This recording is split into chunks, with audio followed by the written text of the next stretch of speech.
get them cut into black. All right, so it sounds like the players are ready, so let's head down to the draft. Yeah, let's do it.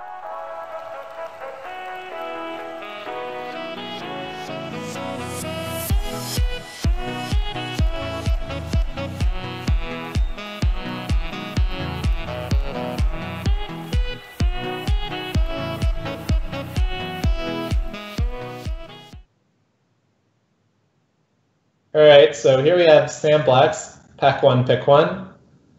The rare is unfortunately not a great one. Yeah, Harsh Mentor, not what you want to see. Not it's playable, exactly right? But it's okay. It's mostly a 2-mana 2/2. Sometimes its ability does something, but not that often, I would say. So the best card in this pack is probably like maybe Gravedigger. I know Sam really likes cartouches, and he's actually hovered over one first pick. Yeah, that is surprising. Yeah, I would identify Gravedigger and Emberhorn Minotaur as sort of my two favorite cards here, but happy to see either. And I think one thing that Sam might be thinking about is what cards he's passing here, and there's no other good white cards in the pack. Right, so those who serve is maybe the next best, but that's not much. Yeah, so maybe he's thinking he can take the cartouche and get hooked up in white in pack 2.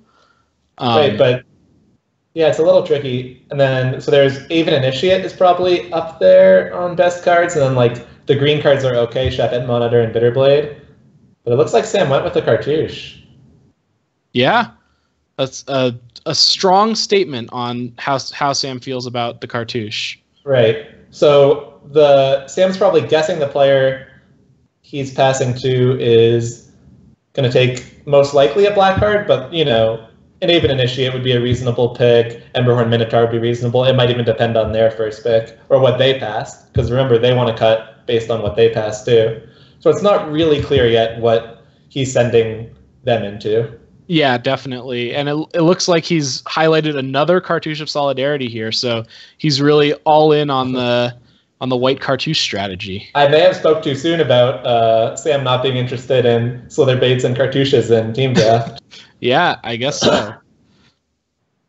So it looks like things are paying off pretty well here.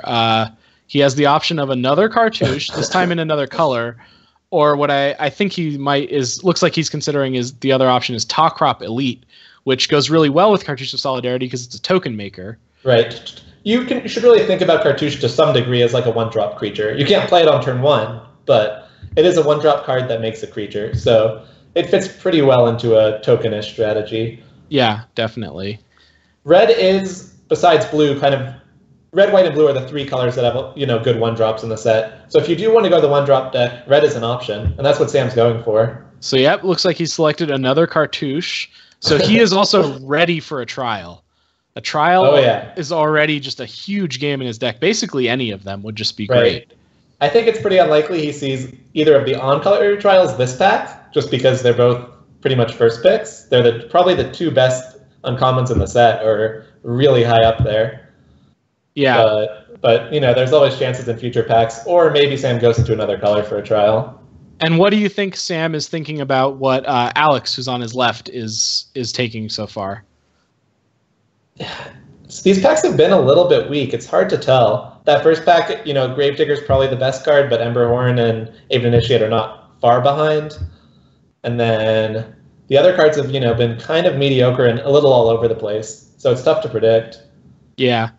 So here, fourth is pretty great, right? That's a little bit on the late side. So that's a good signal for Sam. True Heart Duelist is a great card. It's especially good with First Strike. It can block really, really well once it has First Strike, which his cartouches happen to give. Sam is passing a Splendid Agony, which goes with the Gravedigger that he passed. Oh, wow. Well, I guess we know what he's taking out of this pack. Yeah, no surprises here. Another Cartouche of Solidarity for Sam Black. Looks like he's really all in on that strategy. I would guess he's not married to the red cartouche yet. If he sees, another color, a really good card in another color come by, he'll probably switch to that. I mean, that Slitherblade is... Well, it is worth noting that he's now passed 2 Aven Initiates also. So there's a chance that he thinks that Alex is blue. Sam also did pass a red 1-drop for the True Art Duelist. Right. I think that makes sense to try. Yeah, it was a good pick. You know, True Heart Duelist is a better card and keeps you open. I'm just saying that has outs to wheel, maybe. Yeah, definitely. So what is Sam looking for at this point? Clearly 1-drops. That seems, you know, pretty solid. And then still maybe looking for another color, somewhat open. Looking to hate black, I think, because I think Wander in Death was the best card out of that last pack too. So a black card has been the best card out of like 3 of Sam's packs so far that he's passed. Yeah, and it looks like he's just looking for cheap creatures here, given that he picked Seeker of Insight, which doesn't look to have a ton of synergy in his deck. It's not a great card to put a cartouche on. Okay, he's moving it into his sideboard already. So it looks like he's kind of showing that, yeah, I'm committed to these white cards, but if I end up red, if I end up blue, that's fine. I don't think he's that committed to either the red or the blue card. He's just gonna see where things go. Seeker isn't great to put a cartouche on, but at least it is some, you know, a non-creature spell, right? Like, that's something. Yeah, definitely. I think particularly with the white and red cartouches, your decks end up being more aggressive, so a looter is not exactly what you want. But I think it's just he wants a cheap creature. Right. Oh, the Aven Initiate wheel, as well as the Chefette Monitor. Yeah, so he can now sort of piece together some of what's missing from this pack. The notables I can remember are the Gravedigger, the Emberhorn Minotaur, and the rare red 2-drop that deals them damage. Yeah, the Harsh Mentor. Also the Bitterblade Warrior. Wow. Yeah. Sam is really trying to stay open. Past the Aven Initiate to take those who serve. Yeah, and Limits of Solidarity looks really nice in his deck. He's got 3 cartouches, so that's just a cheap creature. So adding a Limits of Solidarity as more pressure is just really nice. Yeah. Yeah, I don't think Hane is likely to be blue, so passing the Initiate isn't a big deal. But I would think that the Initiate, has enough upside compared to the Zosu serve that you'd be interested in it. But maybe Sam just really wants cheap creatures and wants to make sure he has enough playables, because that's clearly a risk in team draft. Yeah, I think he's valuing getting enough cards that he can play in his deck plausibly very highly, and also staying in one color. So if he opens a bomb in pack 2 or gets past one, he can confidently take it and expect to play it. So despite being red-white, Sam not interested in the Aftermath card. Looks like he's going to mostly have small creatures, so it doesn't have much of a need for double strike. Yeah, doubling up on those who serve, you still only have 4 power. Yeah, even if you double, it's not that good. It's still only 8. Yeah. Pathmaker Initiate that late is a pretty good signal that I'm guessing Sam's, not 100% committed, but pretty solidly in red-white at this point. They seem relatively open, and it seems like that's what he wants to be doing. Yeah, it definitely looks that way. And yeah, like you said, all of his red-white cards work well together. He looks to be building a very aggressive deck, and there's another Limits of Solidarity for him. Also a Slitherblade, as you mentioned. Oh, wow. Okay, so he's more interested. Too soon. Yeah, more interested in the Slitherblade than in the Limits of Solidarity. That's interesting. So blue also looked a little bit open. There was the one late Aven Initiate. And so I know Sam also loves Slitherblade. Also, some red cards didn't wheel. The Emberhorn Minotaur, the Harsh Mentor. Right, so that's... And the one-drop Haste That seems really important. Knowing that 2 red cards from your opening pack didn't wheel it seems like a pretty important data point. So this is an interesting pick. What do you think about True Heart Duelist versus Catcher's Attendant? It seems pretty clear that he wants to take a white card here because that's his main color. Right. The white cards are a little worse than Deemworthy, maybe, but at least comparable. And by taking that Slitherblade, Sam kind of made it clear he wants to keep his options open. I think in a normal deck, Catcher's Attendant is better, but it's by a relatively small margin. And Sam is so interested in cheap creatures that I think for Sam, the True Heart Duelist is the better pick. Yeah, that makes a lot of sense.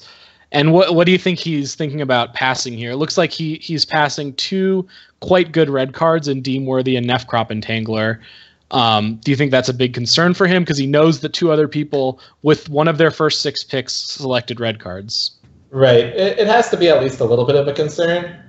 That late Pathmaker Initiate would make me think that Steve, the person passing to Sam, is not red. Uh-huh. So it doesn't seem like they'll get taken this pick, and maybe they could actually get through to Justin, and maybe Justin's red. So there could even be upside in passing good red cards. Yeah, like we mentioned earlier, they work together. So I assume that they feel somewhat similarly about very aggressive low to the ground decks, which would mean that Justin, if he is red, is probably interested in a very aggressive deck. Right. And both of these cards would work well. How concerned would you be about passing a Prowling Serpapard here? I think it's likely that Steve is probably the most likely combination for Steve is green-black. There was kind of a like third pick Splendid Agony or something, but those seem like the colors that were showing up the least. So that card might get taken, but it's just not that good. So I don't think it's a huge concern. Okay, you think he's not that concerned about letting a rare through to Steve because it's just not that much stronger than the other cards. Right, like 3-mana 4/3 is something that you are interested in green, but the double colors means you probably have to be somewhat heavy green, and the can't be countered ability isn't that powerful and limited. Okay. Although I did have my opponent at the last Pro Tour play a Glorybringer with one out when I had Censor in hand, and that was pretty devastating. So it definitely can come up. That is rough. So Sam is probably pretty happy here to pick up an Oketra's Attendant, but also maybe a little dismayed to see the rare missing out of the pack. Yes. Also, although that could even be a good thing, right? It could be that Alex had to hate draft a rare. So yeah, in team draft, true. You never know. Also, probably not too happy about passing the final reward because there's a decent chance Steve is black.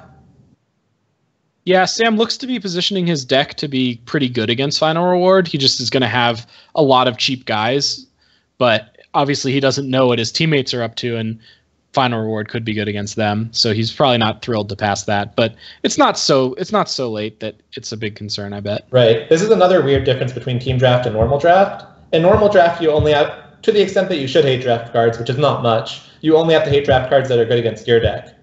But in team draft, you also need to be concerned about cards that are good against your teammates' decks.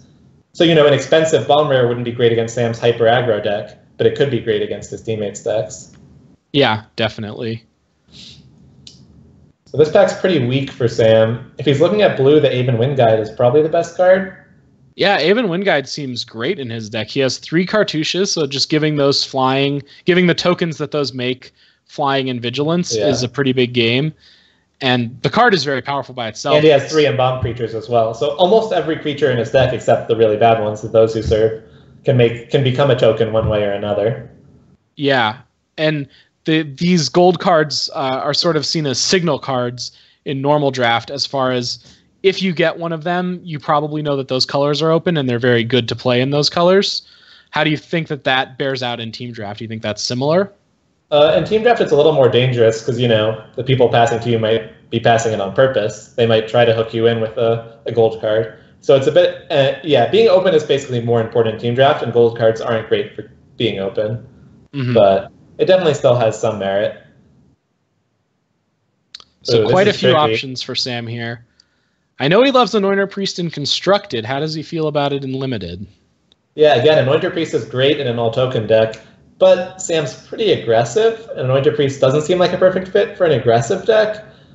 Emberhorn Minotaur is clearly a more powerful card, but there's this weird calculation where it's like, if Sam is 50% to be red, then is 50% of an Emberhorn Minotaur better than 100% of an Anointer Priest? Yeah, also kind of surprised he's not considering the Watchers of the Dead here, actually. A 2-mana 2/2 seems to me like it might be a better fit than a 2-mana 1/3, even though Anointer Priest has a better ability. Right. I think between the Embalm and the Soul Warden ability... Oh, Sam also made a quick hover over that Slitherblade. Yeah, Slitherblade. I think he's hoping that one's going to wheel. Yeah. It's risky, though, because, people are probably somewhat aware of Sam's willingness to draft this strategy and may want to cut it. Another Wind Guide is nice. I think at this point, Sam is pretty strongly biased towards blue. He passed the Emberhorn Minotaur and then got another blue-white gold card, another Wind Guide. Yeah, you can see he's now moved the blue cards from his sideboard into his deck, indicating that he's pretty sure he's going to be blue. I think he's probably hoping to be mostly white at this point with just, maybe a few Wind Guides and whatever other blue cards he picks up and just be mostly mono-white. But 2 Aven Wind Guides, a really good signal for him that blue-white is a place he should end up, I think. Right. The more Slitherblade Sam's gets, the more awkward that is. Like, at that point, you kind of have to play a decent number of violence because one drops are a little more mana intensive. But we'll see how that pans out. Yeah. Ooh, so this pack looks kind of weak for Sam. Yeah, I kind of thought he would gravitate to the Honed Kopesh. He has so many cards that just put creatures into play that equipment in his deck seem like they're going to be pretty good. Right. Sam could have also considered hate drafting because that pack was weak, but the best card there was red, and I don't think Sam's convinced that Steve is red. Yeah, there was also the green, white, gold card, but right. he'd have to be. It's a pretty specific card to hate draft. He'd have to be pretty. What are the odds that Steve is? What are the odds that Steve is white, given how much white Sam saw? Right, exactly, and also just that he's exactly green-white. Also, it's not just that he's white. Right, it's pretty speculative. So Sam decided to just take the card for his own deck.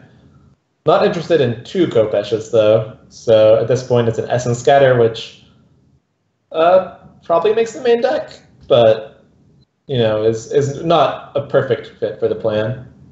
Yeah, not the best in an aggressive deck because you tap out so often. But I'm sure, if he needs playables, it's perfectly fine to start. It is worth noting that Sam can play a medium-long game. Equipment are actually pretty good in a long game.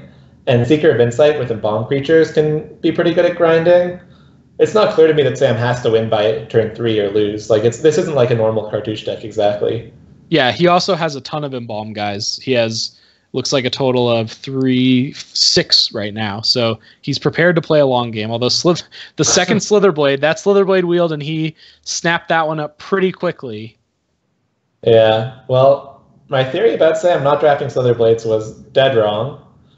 But it actually seems to be working out pretty well for him. I would guess that Sam's pretty happy with how this draft has gone so far. Like, those who serves look pretty weak in the deck, and maybe he's short a couple playables, but this is looking okay to me. I don't think he's going to end up short playables. He's got 18, midway through pack 2. He's got a whole nother pack to go. Right. What do you think of the decision paralysis pickup there? Do you think that's likely to make the deck? I'm normally reluctant to play that card, but it might actually make it here. So interestingly, Sam taking a Scarab Feast over an Unburden. I tend to think Unburden is a better card, right. But Scarab Feast actually looks like it might have some applications against his deck with all of the Embalm guys he has. So that's kind of a weird case where Unburden is a better card. Scarab Feast is definitively better against Sam, but should Sam still take the Unburden because Scarab Feast is likely to be better against his teammates? I mean, Unburden is likely to be better against his teammates. Right. That's the value calculation you have to do there, and it's pretty tough to do. I think I kind of agree with Sam's pick of erring on the side of the thing he knows is good against him, as opposed to the thing he thinks could be better against his opponents because he doesn't really know. Right. For all Sam knows, Justin and Matt are also drafting aggressive decks. So Sam's hovering over the island there. I don't think that's what he's going to take, though. I would be surprised if he selected a basic island here.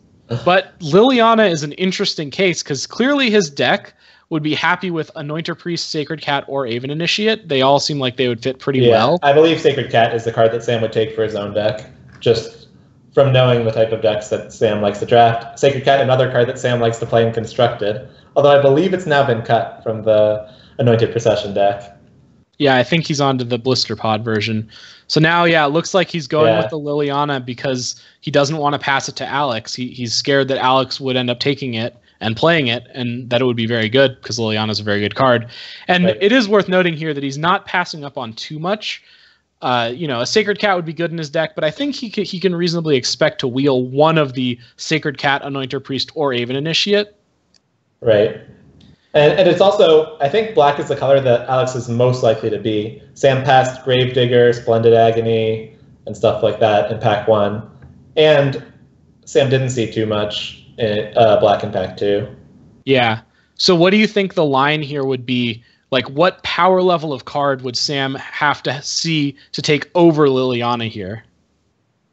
I think, like, another True Heart Duelist or something of that power level is when it starts getting interesting. But because it's so likely that Alex is black, I think it's like almost like the cards have to be comparable power level. Like it might have to, like White Trial he would probably take over Liliana here, but it would have to be something that's like that good, I think.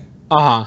just because you think Liliana's so good. It's a so combination of how good Liliana is and how likely it is that Alex is black.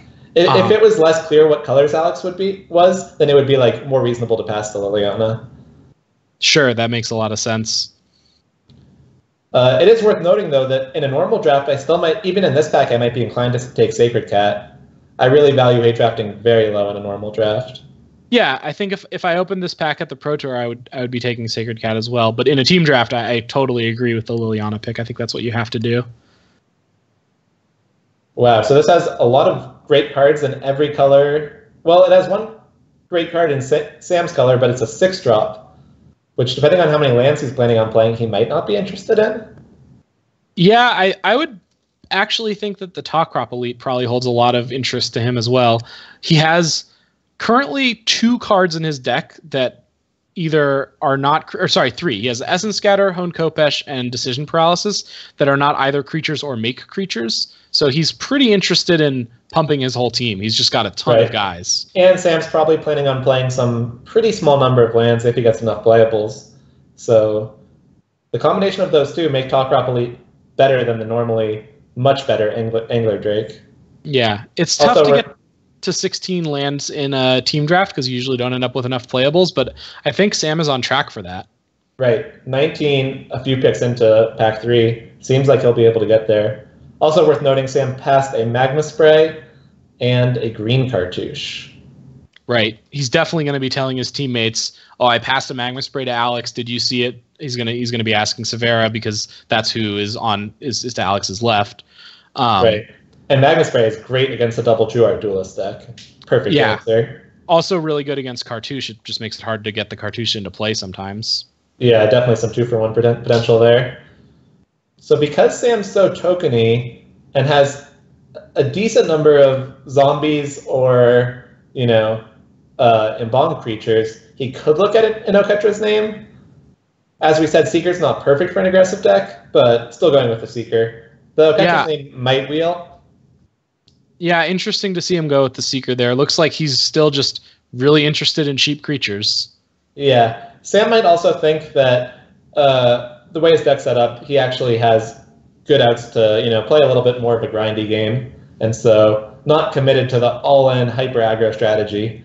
If you play like a long game, and Oketra's name is likely to be pretty ineffective, like if you trade a lot of resources. Yep.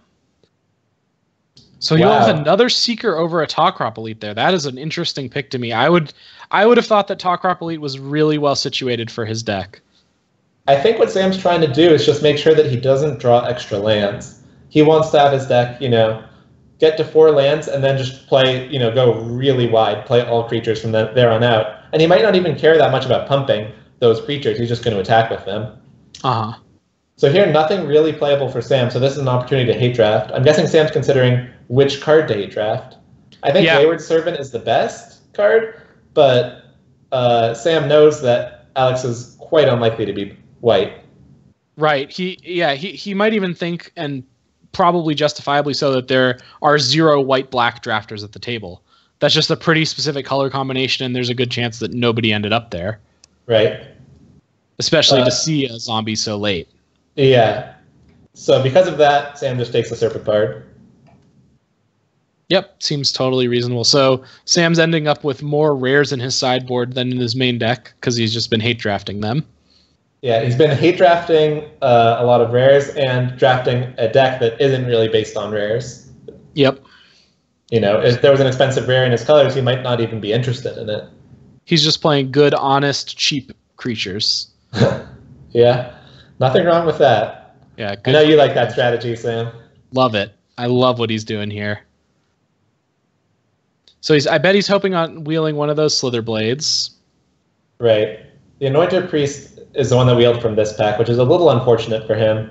Would have preferred the Sacred Cat. Yeah, I think he would have preferred the Sacred Cat. Hard to say if he would have preferred the Aven Initiate.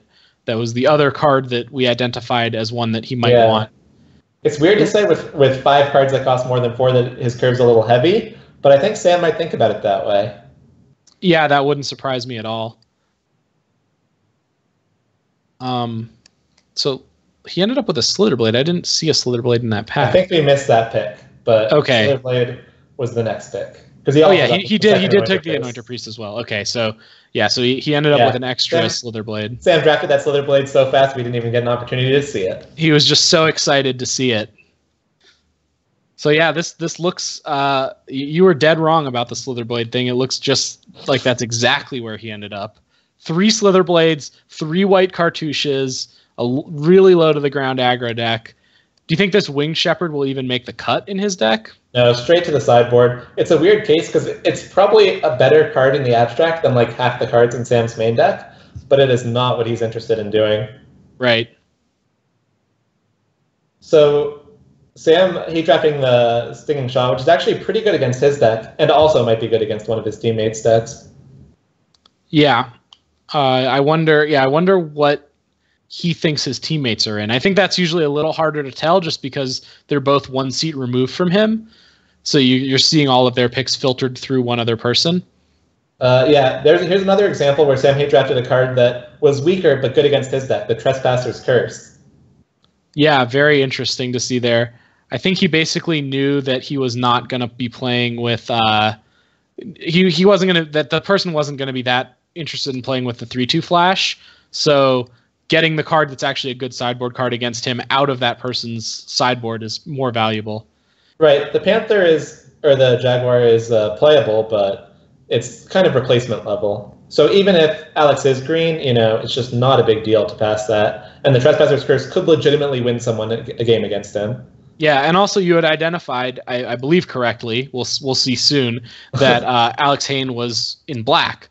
So yeah, I think there's a decent chance his other color is green, but that's less clear to me. It's tough to tell exactly what colors, especially when what color someone's in, especially when you're only being passed to for 1 pack. Yeah, and especially in a team draft where they're trying to trick you. Right. So here we have Sam's build. Yeah. And Sam just has a 24 that were kind of sitting there while he was doing the draft. Pretty cool that on Magic Online you can just build your deck as you draft nowadays. Yeah, so the only real question, I think, is whether he wants to play the first decision paralysis over the Sparring Mummy and the Winged Shepherd, which it looks like he is considering, and whether he wants to play a second decision paralysis, which I don't really think he does. I think that card is not that good, but it's a good way to push through some damage, and he probably wants 1 copy of that effect because drawing 2 is kind of a disaster. Right. Do you think that's going to be like a tough decision for him? Like, is he going to be stuck in it for a really long time? Kind of frozen? I would be surprised, but frozen by the decision. I hope that he can make that decision quickly. I hope he's not paralyzed. Right. So yeah, I think Sam's. Oh, so I think we're going to go to Alex Haynes' deck, the person Sam was passing to. Now, curious to see what colors he ended up in. My guess is black-green, but, black with just about anything wouldn't completely, except white, wouldn't completely shock me. Yeah, I'm curious to see as well. All right, black-green was correct with a little splash of red. You nailed it. So, yeah, it looks like Alex capitalized on that late Magma Spray that Sam passed. Right. And, picked up a couple of other red cards here and there. Samut, maybe we saw a rare missing in pack 2. Maybe that was Alex's first pick out of that pack. Right. Another interesting thing about that Magma Spray is there was also a green cartouche in that pack, which is a little weaker than Magma Spray, but off the splash, I think they would be close. I wonder if Alex took the Magma Spray because he didn't want to pass it as much. He thought the person he was passing to was not in green, but was in red. He does have a green cartouche in his deck, so it's possible that he did not take the Magma Spray there. I would guess he did just because it was so late, but it's hard to say for sure. Right. So Alex got the Gravedigger, the Wander in Death, and the Splendid Agony all from pack 1, which is not surprising. Yep, and I think that Decimator Beetle came around in pack 3 as well. Right. If I recall. And interesting to see here, Alex looks a little heavy on cards. So what do you think the cuts are going to be for him? Let's see. Festering Mummy, not a card I normally love. I don't see a ton of synergy with it. Well, one thing to keep in mind is he and his teammates perhaps know that Sam is in this very aggressive blue-white deck, which right. The Mummy and Festering the Mummy is not Beetle. going to be too bad against. Yeah, the Mummy and the Beetle are probably some of his best cards in that matchup. Right, exactly. He also has some, somewhat playable cards in the sideboard. The Stinging Shot, Unburden, and the Pouncing Cheetah. Yeah, I'm not sure if any of those are better than the cards he already has, and he still has to cut one. Well, he's already got a Pouncing Cheetah in his main deck, so right. He so the probably second one was the one that Sam passed the 14th pick, actually. Yeah. And what do you think his mana base is going to look like here? It looks like he has an Evolving Wilds, a Sheffet Monitor, and the Pyramid. The Pyramid of the Pantheon is fixing. So I wonder, and a Naga Vitalist as well. A pseudo fixer. I also saw Alex hover over that Spring to Mind for a second. Not normally a card you want to play when you're not playing blue, but if you need a fixer, it does get the job done. And accelerating into a Samut or a Decimator Beetle is pretty insane. And he does have outs to cast the blue part with the Pyramid of the Pantheon. Yeah, so it's not out of the question. Yeah, I know Alex likes going deep in drafts, so nothing surprising there.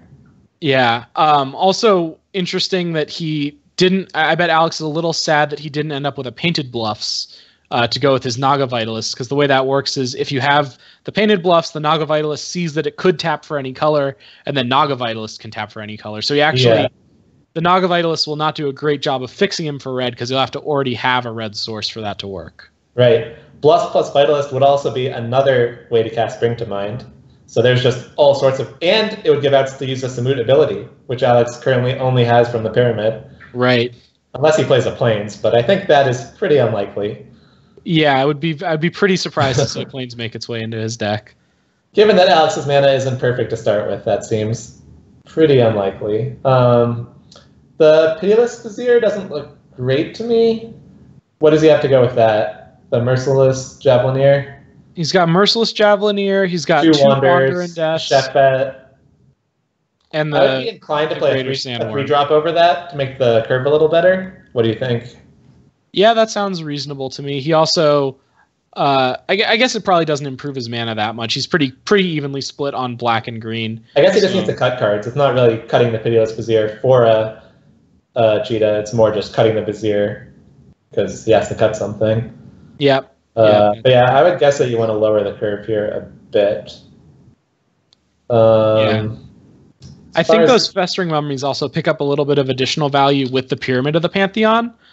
In games where you have that card, you're going to want to be able to cast something with the mana you make with it, because you want to activate it every turn once you have it, just to get those brick counters on there.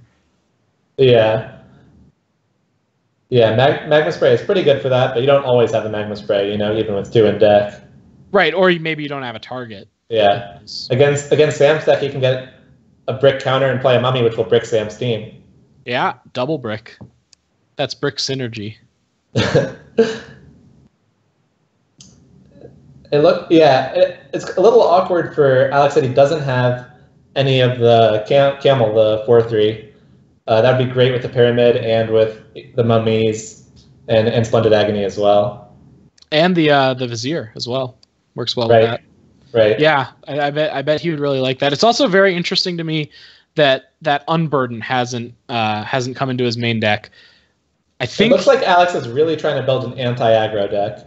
He knows that Team Madison tends to favor aggro. He thinks Sam might be in mono white or heavy white potentially, and so he's really trying to build his deck with a solid curve and as much removal as possible, and relying on maybe Wander and Death to win some of the grindier matchups. Yeah, I mean, it does look to me like he has a lot of powerful finishers in the Samut, the Decimator Beetle, and the Merciless Vizier, or the Merciless Javelineer, is sort of a lot of ways to win a longer game, along with, like you said, Wander and Death and Gravedigger.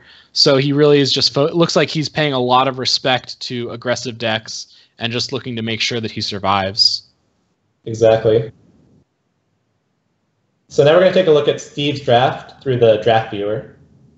And Steve was passing to Sam, so keep that in mind when we're looking at this. So we're expecting him to not be white because Sam ended up with a lot of white. So here's his first pick. Looks like he took Synchronized Strike. out of a pretty mediocre pack. Not a lot of cards that jump out to me. Synchronized Strike, pretty strong a lot of the time. And as we mentioned before, your three first picks are actually hidden from the other team. So a powerful trick like Synchronized Strike that can get a 2-for-1, really good to not have the other team know about that one. Absolutely. Let's see what's in the next deck. So next up, looks like he took a Gravedigger over a Defiant Great Maw, which is interesting. That would sort of be the natural pick if you were wanting to stay in one color. But I think looks like Steve values the power level of Gravedigger higher than the Great Maw. Right, and staying in a color might not be quite as important in a team draft, as we said. He's probably much more willing to bounce around. So here we have pick 3. So Gravedigger Splendid Agony is pretty close in black. Also want to keep track of what Steve might think is going on with Sam's deck. Obviously, we know Sam ended up in the heavy white, little bit of blue aggressive deck, but Steve doesn't know that. Steve's passed kind of a jumble of stuff, pretty weak packs, and he might have no idea what's going on with Sam's deck. Yeah, and I would guess if you asked Steve, he would not have guessed that Sam was jamming all the cartouches. Was just snapping up these white cartouches. Right. Steve may have felt good about passing that Splendid Agony to hook Sam into black. Yeah, definitely. And now 4th pick Deemworthy is a pretty strong signal. That seems like a really strong sign for Steve that red is gonna be flowing pretty well. Passing more black cards is the best cards. So I would guess that Steve thinks Sam is in black. And yeah, that would probably not white. Maybe some other color, but hard to say. And then so compulsory rest over Wandering Death. So yeah, it looks like Steve is really valuing staying open here, taking the compulsory rest. It's another card in a color he doesn't have any cards of yet. Steve almost has the full rainbow at this point. The only color he's missing is blue, and we're 5 packs in. Yeah. Let's go to pack 6.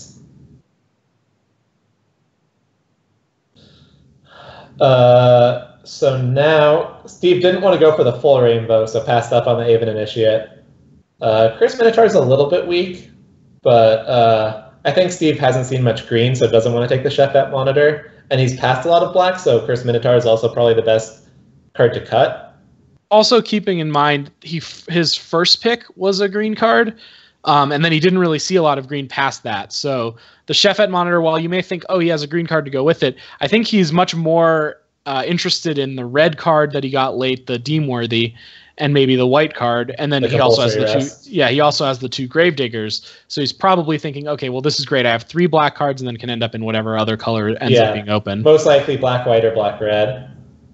So then here, Mummy over, not much. Maybe Spider Grasp is a slightly better card, but as you said, green seems like, besides blue, the color that he's least inclined to go with. Also worth noting, every card, all of his black creatures are zombies, so that's probably something that he's thinking about a little bit. Yeah, although definitely adds to go black-white zombies. As we can see here, Painted Bluffs over Those Who Serve, who is also a zombie. Yeah, again, seems like a bias towards flexibility. Really interesting to see Steve's draft style. Yeah, and also I think that part of this is he has, like you said, he has that full rainbow, so Painted Bluffs could help him splash something. Innoketra's name over Pathmaker Initiate kind of suggests he might not be completely off zombies. Because he had 1 card to go with each of these, right? He had the Compulsory Rest and the Deemworthy. Right. So there was shouldn't really be a strong bias towards one or the other. But because he had so many zombies, prefers the Innoketra's name. And they were both pretty late. The rest and the Deemworthy. So yeah. I think he probably values those roughly equally. Agreed. But then flips back with the Ceradon, which is probably better than Unburdened, but also not by a lot. So here, he goes for the better red card over the weaker black card, so a little bit less flexible. Yep, that makes a lot of sense to me. He already has good grinding potential with the double Gravedigger, and Ceradon in particular is great with Gravedigger, so makes sense. Now, pretty clear Hyena. Yeah, not a great card, but he's probably not too concerned. None of these other cards are very good either. So. Right. Another Painted Bluffs. I'm usually pretty reluctant to play 2, but maybe if he ends up with a really greedy deck. If he ends up black-red, he might want to splash a Compulsory Rest, for example, so there's outs that'll play 2 at least. Yeah, if he ends up with 18 lands somehow also, then, 18 lands with a splash, pretty reasonable to play too. Yeah, Faith of the Devoted, just filler, but, Harvest Season's not doing much. Yep, this pick is forced, and basic land. All right, pack 2 time. So a Splendid Agony, that's looking pretty darn good. Black seems to be the color he's most committed to. He has a bunch of black cards, a few white cards that are good, in particular with the zombie stuff that he has going on. So I think he's pretty happy to take Splendid Agony here. I've noticed that Dem Boys seem to be paying a lot of respect to the aggro decks with how many Festering Mummies they ended up with and how highly they've taken them. Right. What do you think about Commit to Memory? Is that the type of rare that you need to worry about passing, or is it just kind of a mid-level card? I think it's just okay. It's a card you definitely have to note that got passed. You have to tell your teammates about it because it has such a unique effect. When you go to cast your spell and get it committed, it's kind of a big deal. So people should be aware of it, but I don't think it's so good that you can't take a card like Splendid Agony over it. Agreed. Second pick, Deemworthy, solidifies Stephen Blackred, I believe. Yeah, he's probably really happy to take that. He notably took it over Oketcher's Attendant, which is another really good white card. So it seems like he's committed. He's decided, yep, I'm drawing a line in the sand. I'm gonna be black-red, maybe with a splash. And this is extra interesting because we know Sam took a True Heart Duelist over that Oketcher's Attendant, and so if Steve had gone white, he would have gotten pretty cut for this pack, but then gotten to cut Sam for the next pack. So there's kind of a weird sub game there. Right. Final reward, just another solid removal spell. Right. Looks like Steve is thinking that he's going to be good enough at winning long games and having enough ways to close out the game that he doesn't need the Grimstrider. Yeah, and that Grimstrider, I believe, got to Alex. Yeah, I think it did. Another pick that's pretty respectful of aggro, although it looks like both of the black cards you would consider out of this pack are pretty good against aggro decks. Yeah, even the Kenra is not bad against aggro, but it's just a weaker card. Yeah. Doom Dissenter. And I would guess Steve made this pick mostly because he wants to have a mix of Doom Dissenter and Festering Mummy, and he'll figure out which one he wants for, whatever given scenario at the time that comes up. So when you're drafting Black-Red, is there a synergy you're looking for, or is it just kind of, powerful cards? Well, here's a synergy card, Nehev the Worthy. Yeah, speak of the devil. Pays you off for having a bunch of Minotaurs pretty nicely. Right. I don't think he has a bunch of Minotaurs yet. He mostly has zombies. He has all those Gravediggers and stuff.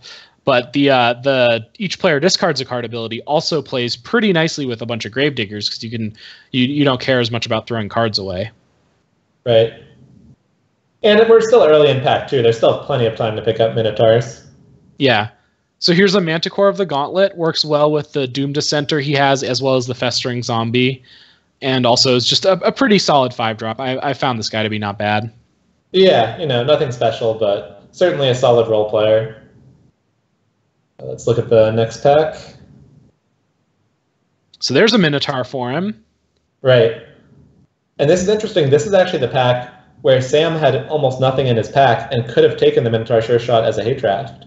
Yeah, Sam ended up taking a honed Kopesh over this, I believe. Right. So interesting to see Fling here. I wonder if Steve is now looking to position himself more aggressively. Normally when you have something like two Deemworthies, two really strong removal spells that can often be 2-for-1s, you look to position yourself a little more controlling. But I think that the Minotaur Lord and the Manticore of the Gauntlet, that style of card encourages you to be a little more aggressive, where Fling ends up being a little better. Right. It's also worth noting Fling is way better in this format than previous ones. It actually is a playable card. I was quite happy to play Fling in one of my Proto Draft decks. So, in most formats, Hyena Pack is probably better than Fling, but in this one, probably not the case.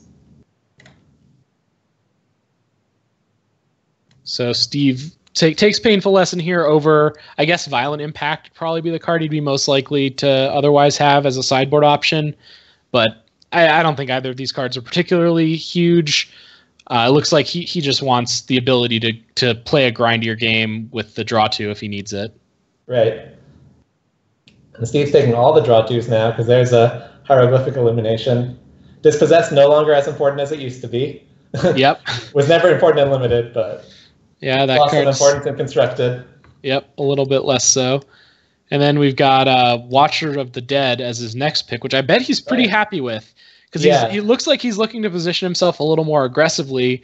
So and he sort of missed some of the early aggressive cards. So getting a 2-drop here is probably pretty nice. Right, pretty unusual for a colorless, solid creature to show up that late. Normally, someone has a pick where they don't have any playables for themselves that are on color, and so they just want the flexible card. Yeah. So next up is a Grasping Dunes for Steve. Sure, that's fine. It might make his deck if he ends up exactly 2 colors, and it's easy to play. Who knows? Yeah. Because of the compulsory rest, my guess is that Steve will end up splashing and won't play the Grasping Dunes. Right. I think it's either you splash or you play the Grasping Dunes. And then he picks up a couple of late-game grindy cards that he might be interested in, might not. We'll see. Yeah, with double Gravedigger already, I'm guessing they're not too necessary. Oh, hello. Oh, boy. That is just what you're hoping to see when you're red in Pack 3. I saw LSV open one of these in Pack 1, which led to a pretty interesting draft. Steve gets one in Pack 3, and he is ecstatic. It's nice to see who's whitelisted. Right. It's actually pretty bad to open a Glorybringer if you're not in those colors, because in a normal draft you can just kind of ignore it. In a team draft, you basically have to hate draft it. Yeah, definitely, and that's one of the advantages of staying open. Steve, could reasonably splash if it was probably not a Glorybringer because it's double red, but if he'd opened a single color bomb, he could splash it, which is pretty nice. Yeah, Steve is sad to pass the Magma Spray, worth noting, but it's hard to be too sad when you open a Glorybringer that's on color. Yeah, I don't think he's going to lose any sleep over it. Minotaur Sure Shot, the best card in this pack by a reasonable margin, unless you're Sandblack, in which case it's Cartouche of Zeal. And also worth noting another Minotaur that works with his Minotaur Lord. Yeah, absolutely. The Minotaurs are starting to come together. But here Steve's going to pass a Minotaur and instead take Plague Belcher. So, we saw he has a fair number of zombies as well, and this card does actually synergize pretty nicely with zombies. He also has the Festering Ghoul, or the Festering Mummy, and the Doom Dissenter. Right, which are both zombies, so they trigger the ability and are great to put the counters on. Yeah, he has a couple of different good things to do with that. So I bet he's pretty happy to make this pick up here. And then quite a late final reward for him. So now he's really got great removal. He's got 2 Deem-worthy, 2 final rewards. So his deck, and a Magma Spray, I believe. So his deck is quite good at killing expensive creatures. And has access to Compulsory Rest if he wants it. He did have the potential to splash the Decimator Beetle, but not going to do that over a final reward. Oh, wow. And look at this. So it looks like he's pretty tuned into what Sam is up to. Right. Because he's hate drafting a Aven Wind Guide, which would have been fantastic. I thought Sam's deck ended up pretty good, and if he had ended up with 3 Aven Wind Guides, that would have been really a big game. Just every card in his deck is a token, and they would just, with 3 and them having a bomb, it would basically be that all his creatures always have flying, which is almost unbeatable. But his creatures are just all tokens. So yeah, that's a good point. What's the difference? So here he has Wasteland Scorpion and Manticore of the Gauntlet, it looks like, as the 2 main options. And he opted to go with the Scorpion, probably just because it's a little cheaper. He's got a lot of good removal already. He's got a lot of, which, will take up his turn 5 a lot of the time. Right. And this is interesting. So Miasmic Mummy over both Pitiless Vizier and Manticore of the Gauntlet looks like, again, positioning himself to be a little more in the aggressive seat, and also another zombie that works with his Plague Belcher. Right. He has a zombie synergy card and a Minotaur synergy card, so that's kind of a wash with the Vizier. I think his curve also might be a bit high at this point, so the Mummy also might be a concession to curve. Also gives you more things to do with your Gravedigger. Right. So here, Scarab Feast over nothing. Yeah, not even really passing anything at that point. Okay, and did end up with a Vizier. Interestingly, the Trespasser's Curse might have had more value, at least against Sam. But the Vizier is just a main deckable card, so it's hard to pass that up. The Vizier with the Minotaur Lord ends up getting First Strike, which is a pretty big game for that guy. It's 4-2 First Strike. 4-2 First Strike is really hard to block, and really good at blocking. Yeah, not too many cycling cards to go with the Vizier. I guess the Miasmic Mummy can trigger it, And if Steve decides to play the Scarab piece, that could, but I don't remember a lot of others in the draft. There is a Ceradon, so there's at least a few, but not a ton. Yeah.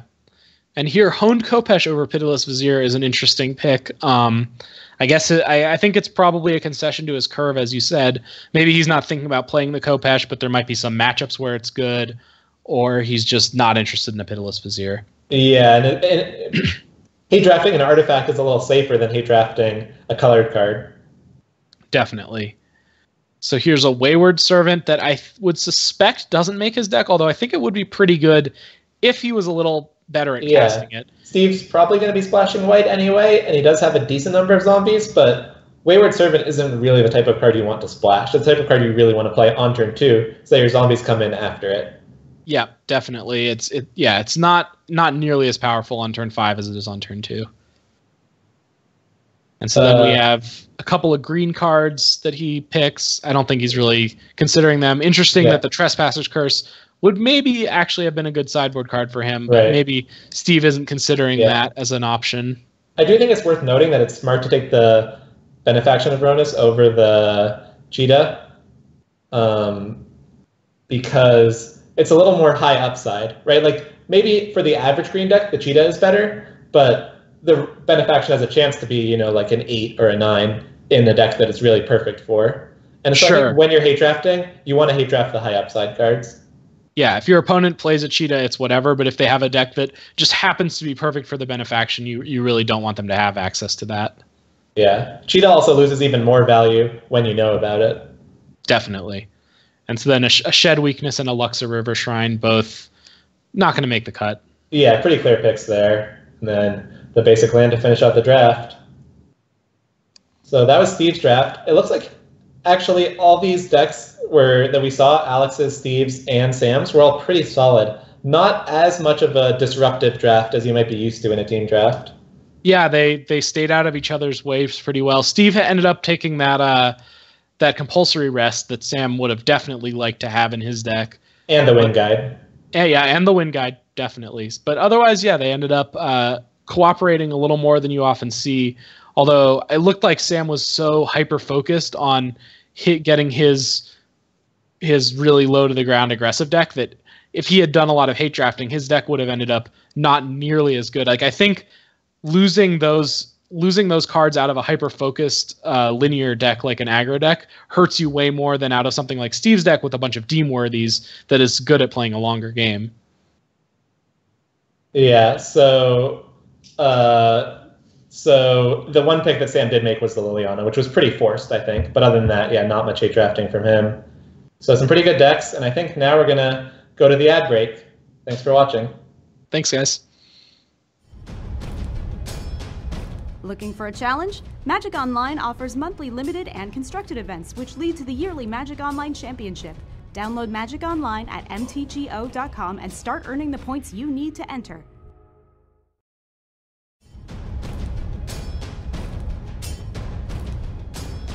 Check out Amonkhet Booster Draft Leagues on Magic Online. Draft anytime, play anytime. Available now. For more info, visit mtgo.com.